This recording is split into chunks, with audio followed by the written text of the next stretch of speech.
ഇന്ത്യയുടെ ന്യൂസിലാൻഡേയും ഈ സീസണിലുടനീളമുള്ള പെർഫോമൻസ് നമുക്കൊന്ന് വിലയിരുത്താം ഗ്രാഫിക്സിന്റെ സഹായത.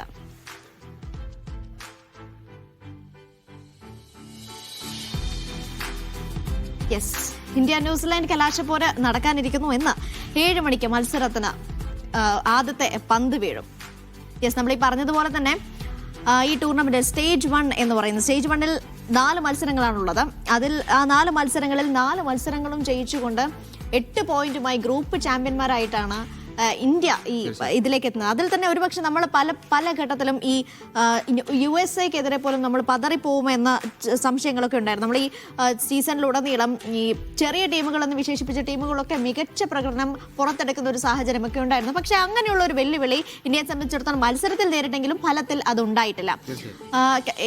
ഇനിയിപ്പോൾ അത് കഴിഞ്ഞ് ന്യൂസിലാൻഡിനെ സംബന്ധിച്ചിടത്തോളം ആണെങ്കിൽ 4 മത്സരങ്ങളിൽ നിന്ന് 3 മത്സരങ്ങൾ ജയിച്ചാണ് അവർ ഈ സൂപ്പർ 8-ലേക്ക് എത്തുന്നത്. ഒരു മത്സരം പരാജയപ്പെട്ടു, 4 മത്സരങ്ങളിൽ 1 മത്സരം പരാജയപ്പെടുകയും ചെയ്തു. ഗ്രൂപ്പിൽ 2ാം സ്ഥാനക്കാരായിട്ടാണ് ന്യൂസിലാൻഡ് എത്തുന്നത്. ഇനിയിപ്പോൾ സൂപ്പർ 8-ലെ കാര്യം പരിശോധിച്ചാൽ 3 മത്സരങ്ങൾ വീതമായിരുന്നു ഉണ്ടായത്. അതിൽ 1 മത്സരം ഇന്ത്യ പരാജയപ്പെട്ടു.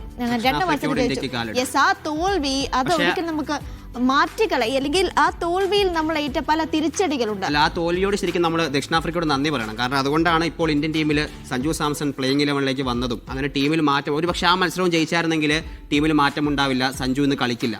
അപ്പം ഒരു പോസിറ്റീവ് സൈഡും കൂടെ അതിനുണ്ട്. നമ്മൾ ദക്ഷിണാഫ്രിക്കയോട് ആ തോൽവിക്ക് നന്ദി പറയണമെന്ന് കൂടി പറയേണ്ടതുണ്ട്. യെസ്, ഒരുപക്ഷെ സഞ്ജു സാംസൺ എന്ന് പറയുന്നത് ആ മത്സരത്തിൽ ഒരു പരീക്ഷണ വസ്തുവായിരുന്നു എന്ന രീതിയിലായിരുന്നു സോഷ്യൽ മീഡിയയിൽ ഉടനീളം ഉണ്ടായിരുന്ന ഒരു വിലയിരുത്തലുകൾ എന്നൊക്കെ പറയുന്നത്. പക്ഷെ അത് ഒരു നല്ല മാറ്റമായി പോയി. അതാണ് നമ്മൾ ഈ സെമിയിലും ഇനിയിപ്പോൾ കലാശപ്പോരിലും നമുക്ക് അത് തന്നെ കാണാൻ പറ്റുമെന്ന് പ്രതീക്ഷിക്കാം. ഇപ്പം ന്യൂസിലാൻഡിനെ സംബന്ധിച്ചിടത്തോളം ആണെങ്കിൽ സൂപ്പർ 8-ൽ 3 മത്സരങ്ങൾ കളിച്ചു.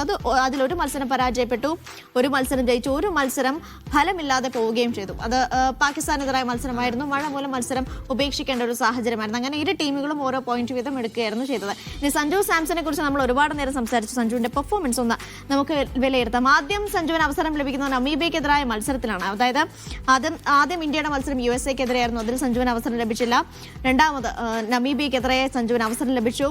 8 പന്തുകളിൽ നിന്ന് 22 റൺസാണ് സഞ്ജു അന്ന് അടിച്ചെടുത്തത്. സിംബാബ്വെക്കെതിരെ 15 പന്തുകൾ നേരിട്ട് 24 റൺസ് നേടുകയും ചെയ്തു. ഒരുപക്ഷെ സൂപ്പർ 8-ലാന്ന് തോന്നുന്നു സഞ്ജുവിന് കൂടുതൽ അവസരങ്ങൾ ലഭിക്കുകയും ചെയ്തിട്ടുണ്ട്. നമീബിയക്കെതിരെയുള്ള മത്സരത്തിൽ അദ്ദേഹം വരുന്നത് അഭിഷേക് ശർമ്മയ്ക്ക് വയ്യാതായതുകൊണ്ടാണ്. പക്ഷേ ആ മത്സരത്തിലും അദ്ദേഹം ആ ഫോമിന്റെ സൂചന കാണിച്ചിട്ടുണ്ട് 2 മത്സരങ്ങളും. പക്ഷേ അദ്ദേഹത്തിന് ഒരു വലിയ സ്കോറിലേക്ക് പോകാൻ കഴിഞ്ഞില്ല എന്നുള്ളതാണ്. പക്ഷേ ആ വലിയ സ്കോർ ഇന്ത്യക്ക് ഏറ്റവും അനിവാര്യമായ സമയത്ത് വരുന്നു. വെസ്റ്റ് ഇൻഡീസിനെതിരെ ആ മത്സരം ഡു ഓർ ഡൈ ആയിരുന്നു. ആ മത്സരത്തിൽ സഞ്ജുവിന്റെ ഒറ്റ മികവിൽ ഇന്ത്യ സെമി ഫൈനലിലേക്ക് യോഗം നേടുന്നു. അവിടെയാണ് സഞ്ജു രാജ്യത്തിന്റെ ഹീറോ ആയി മാറുന്നത്.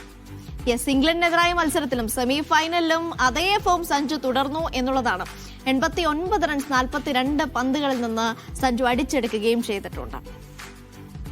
യെസ്, ഇനി അടുത്തത് സഞ്ജു 16 സിക്സറുകൾ ഈ ടൂർണമെന്റിൽ ഉടനീളം നേടിയിട്ടുണ്ട്. നോക്കൂ, ആകെ കളിച്ചത് 4 മത്സരമാണ്. അതിൽ 16 സിക്സറുകൾ അടിക്കുകയും ഈ ഏറ്റവും കൂടുതൽ സിക്സറുകൾ നേടിയ ആളുകളുടെ പട്ടികയിൽ സഞ്ജു 4ാം സ്ഥാനത്ത് എത്തുകയും ചെയ്തിട്ടുണ്ട് എന്നുള്ളതാണ്. മറ്റൊരു കാര്യം, ഈ ടൂർണമെന്റിലെ പ്ലെയർ ഓഫ് ദ ടൂർണമെന്റിനുള്ള പട്ടികയിൽ ഇന്ത്യയിൽ നിന്ന് ഒറ്റ താരമേ ഉള്ളൂ, സഞ്ജു സാംസൺ ആണ്. അപ്പോൾ ഈ കളിച്ച ഇത്രയും കുറവ് മത്സരം കൊണ്ട് തന്നെ അദ്ദേഹം ആ പട്ടികയിലേക്ക് എത്തിയെന്നുള്ളതും സഞ്ജുവിന്റെ ആ ഇന്നിങ്സ് എത്രത്തോളം മികവുറ്റാണെന്ന് മനസ്സിലാക്കുന്ന ഒരു ഇന്നിങ്സ് തന്നെയാണത്. യെസ്, ഇനി നമുക്ക് അഭിഷേക് ശർമ്മയുടെ കാര്യം നേരത്തെ ഹരി സൂചിപ്പിച്ചതുപോലെ തന്നെ അഭിഷേക് ശർമ്മ ഈ ടൂർണമെന്റിലുടനീളം ഒരു മികച്ചൊരു ഫോമിലേക്ക് എത്താൻ അഭിഷേക് ശർമ്മയ്ക്ക് സാധിച്ചിട്ടില്ല എന്നുള്ളതാണ്. അദ്ദേഹത്തിന്റെ മത്സരവും അതിലെ സ്കോറുമാണ് നമ്മൾ ഗ്രാഫിക്സിൽ കൊടുത്തിരിക്കുന്നത്.